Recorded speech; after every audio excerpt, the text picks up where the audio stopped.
Welcome, everybody, to Dead Talk Live. I'm your host, Viz, and tonight our guest is Jordan Rodrigues, who is one of the stars of Disney's new series, National Treasure Edge of History, which is premiering on Disney Plus December 14th. Jordan, thank you so much for being our guest. How are you doing? Oh man, it's a pleasure to be here. I'm doing good. I'm doing good. The show comes out tomorrow, and Are you uh, pumped? I'm I'm very pumped. I'm very nervous and very excited for it to just be out there finally. Now, Jordan here, for, us old folks like me, has like a ton of, he's a uber popular guy. He's got hundreds of thousands of followers. And when he answered the Zoom call, I'm like, you're Australian. That's how out of the loop I am. And I apologize for that. But I think it's great. Again, National Treasure, Edge of History is premiering tomorrow, December 14th on Disney Plus. We're going to break it down and let's just get right to it. Now, Sure. were you familiar with the whole National Treasure, the movies, before you auditioned for this role? Well, I think growing up, you always saw it around. Being from Australia, it wasn't like the movie. It wasn't such a like cult classic as it was in America. Yeah. But I had heard of it, and I probably would have watched it when I was a lot younger. But it was one of those things when I heard the show was sorry, the film franchise was turning to a series. I watched the films, and let me tell you, it was really exciting, and it got me really pumped up to audition and picture myself in this series. It's just such a great movie, and it's a popular cult classic for a reason. It is, and I love the movies. When I heard they were making the series, I'm like, I was a little bit skeptical. They're bringing it really into the modern generation. They're taking the treasure outside of America. They're breaking some of the old rules, but they're sticking. As I watched some of the first couple of episodes, they they kept a lot of what was in the movies, but I love what the new elements that they brought into the television series as well. Now, your character's name is Ethan, okay? Yes. Um, you're one of four close knit friends. Hmm. Your relationship, as I started watching this series with Jess, played by Lizette Oliveira, it was odd. We were trying to figure out if you guys were a couple, what's going on. So, how would you best describe Ethan's relationship to Jess? So our backstory is that we grew up together, and the real in-depth description of that is that Jess's mom, Manuela, she was my tutor, and she was also the family maid. So we grew up from a very young age together, me and Jess, and there was a very instant like bond and connection there. Um, I think some would say love at first sight. So we're just very close. We have sort of a connection, a deep connection, but also like we just think very similarly. Mm-hmm. She's a lot smarter than me in the show, but we're always two steps ahead of everyone else together. Um, yeah, it's a complicated relationship because from the pilot you realize there is a romance there, but they're too afraid to sort of venture into that to ruin the friendship. And Exactly. I mean, we've all sort of been there, right? Oh, yeah. I think it's a interesting storyline, and it sort of helps drive the whole show. Now, Ethan has been described as a type A rule follower. What do you think about that description? I mean, that was the description in the audition when I got it. Um, so I mean, it's kind of spot on. He loves, his routine, his habits. He sort of needs things to go the way it needs to go, the right way. He doesn't like breaking rules, but Mm-hmm. that's what makes his character so great. His journey is so impactful because he really has to start letting go of certain things that he can't control, i.e., Jess's journey with this adventure. So Exactly. it's actually it's a lot of growth. You'll see in the show. Now, your character in the posters is like described as the skeptic. Not a skeptic, but the way I saw Ethan is he wanted Jess to drop this whole treasure idea because of their friendship and the deeper feelings he may have for her. What do you think about that? Well, there are. It's obviously about the relationship. That's the core of it, and that's sort of what I based all my character work on is the relationship. But what makes the series different from the movies is that I think the stakes are a lot higher when it comes to Jess's situation. Jess is a dreamer from Mexico. She was Yeah. brought over, um, not by her choice, to America, and she is now in the DACA program. If a dreamer or someone in DACA gets in trouble with the police, with the law, even just a speeding fine or jaywalking, they can Jaywalking. be sent back Yeah. to their home country. And the thing with Jess is she doesn't know anybody there. She doesn't have family. She doesn't have any connection. She doesn't have any money there. If she gets sent back to Mexico, that is just going to be heartbreaking for Ethan, obviously. But it's just so the stakes are so high They are. when it comes to this treasure hunt. And I'm glad you mentioned that because if you watch the movies with Nicolas Cage being the main character, it's besides the second movie where it involves his grandfather, there's really not anything personal on the line, as it is with Jess, her mother, her father, who she thought was a deadbeat the most of her life, and she starts to realize what her father was truly about. So I'm really glad you pointed that out. Now the show brings back some characters from the movies, mainly Harvey Keitel, brilliant actor, Justin Yes, Bartha, amazing. who played Riley Poole. What Yep. did you think about them bringing back some old faces into the TV series? I mean, they did it so tastefully. I really believe that Disney are doing the best at like bringing back characters from old franchises. They're doing it the best in the Yeah. industry. Harvey's reveal is so huge, and he sort of grounds this whole series right from the get go. Obviously, with his amazing acting ability, but he really is the one that sets Jess off on this journey Hmm. and this adventure, and it's really awesome. Justin Bartha was really cool to work with. I work with him just like a day, but it was so cool to just be on set with him and we could just pick his brain about the movies and his time on set, and he was just a fountain of knowledge. It was just really really cool, and he's still got it, like he still brings that charm and that playfulness to the show, and it was just incredible. The main antagonist in the series is Catherine Zeta-Jones, who plays the character Billy, and it was great seeing Catherine on the screen. What was it like having such a veteran on set with you guys? Man, well, just like Justin, I sort of had only one day with her, but Catherine was, in and out of set all the time, and we would always pass each other on the halls. And she was had such a great attitude. I think she was also working on something else. It might have been Wednesday, but um, she was so professional, so kind, so nice, and everything I heard about her on set was just really positive. She was not a diva at all. She was always on time, always knew her lines. So it was really cool.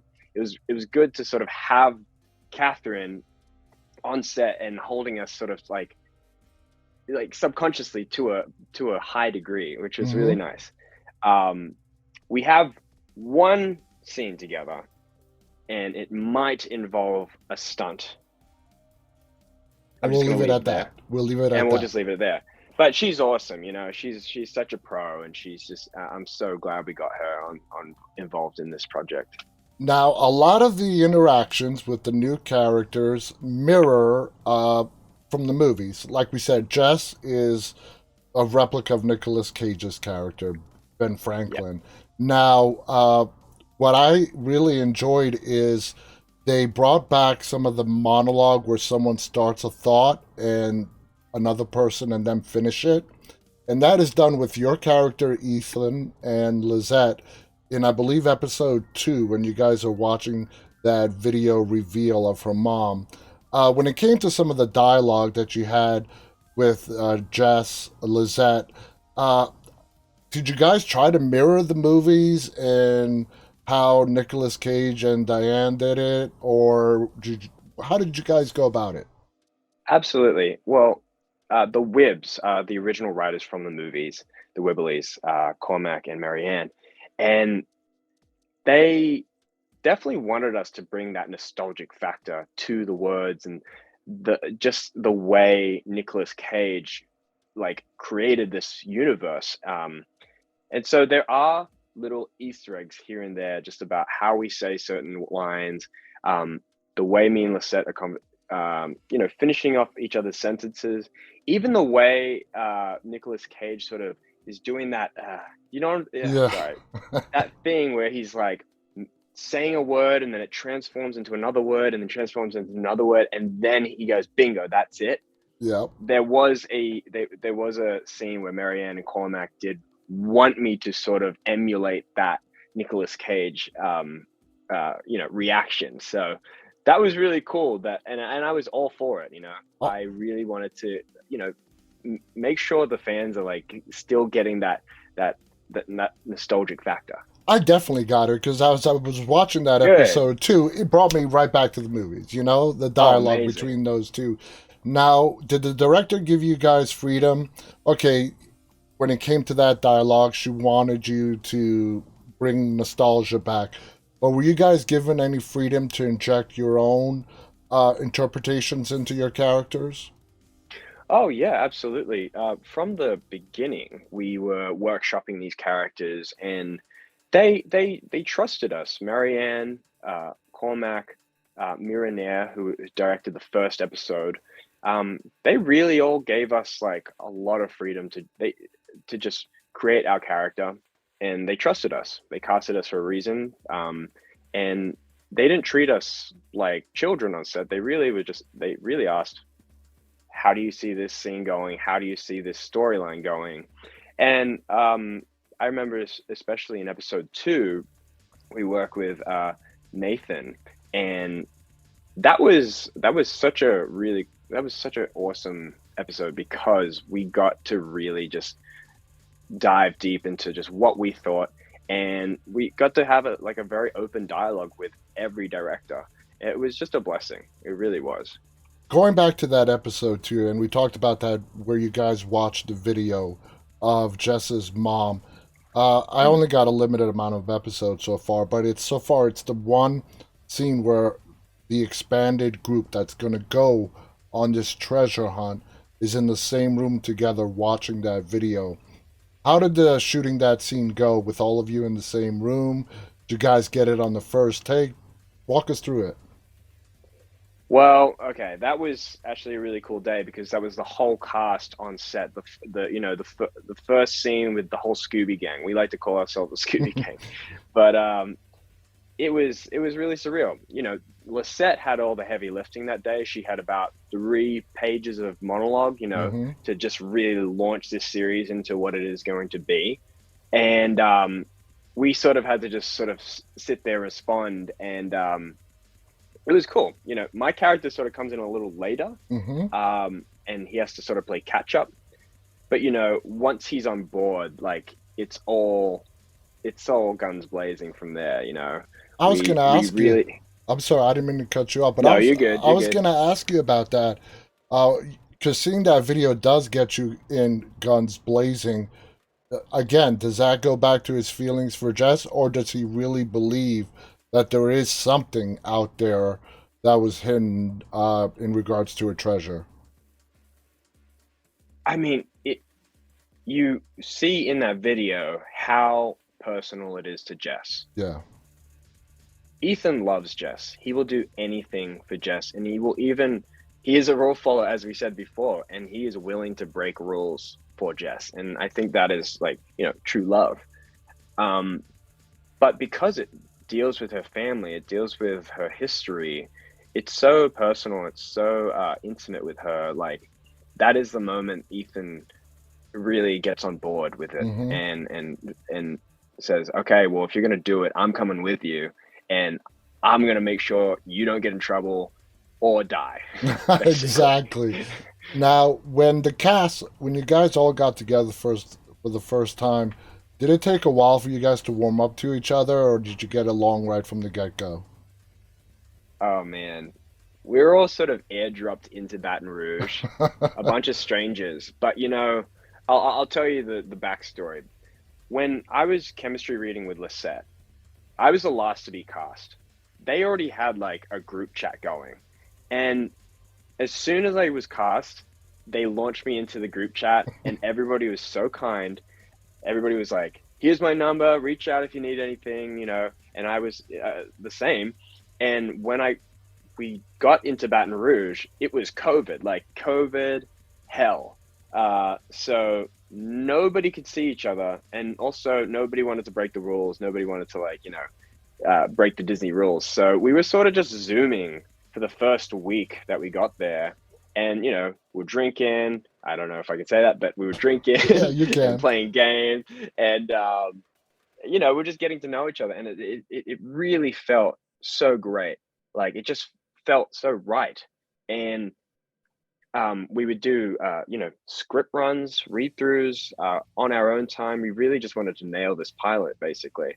But as soon as we got to see each other in person, it felt like we knew each other for years. It really felt like a family, and it really felt like the work that we had done prior to seeing each other really it just helped. And the chemistry offset was amazing. Hmm. And I think, from what everybody's saying, is like the chemistry on screen is just as like It is. real. So I'm just so stoked with the turnout. And that is something that is so important, off-screen chemistry, because it does translate to on-screen chemistry.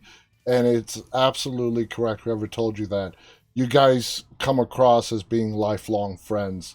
Again, guys, the show is called National Treasure, Edge of History. It is premiering tomorrow, December 14th on Disney Plus.